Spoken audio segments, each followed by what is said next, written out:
Cadangan untuk melantik Presiden PAS Tan Sri Abdul Hadi Awang sebagai pengerusi Perikatan Nasional yang baharu dianggap sebagai satu langkah yang tepat dan wajar. Ketua Penerangan Parti Pribumi Bersatu Malaysia, Datuk Tun Faisal Ismail Aziz menyatakan bahawa cadangan tersebut sejajar dengan prinsip hierarki kepimpinan dalam parti.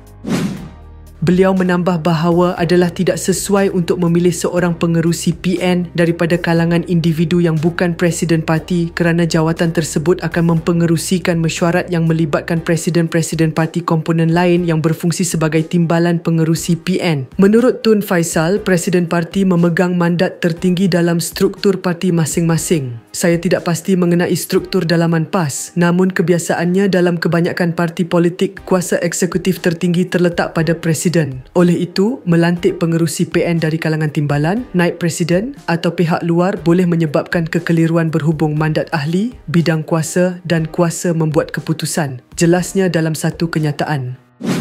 Pada masa yang sama, beberapa pemimpin PAS menyuarakan sokongan terhadap cadangan melantik Menteri Besar Kedah, Datuk Seri Muhammad Sanusi Mat Noor sebagai pengerusi PN. Mereka melihat langkah ini sebagai sesuatu yang tepat. Antara yang menyokong adalah Ketua Dewan Ulama PAS Pusat, Datuk Ahmad Yahaya dan Ketua Pemuda PAS Selangor, Mohamed Sukri Omar.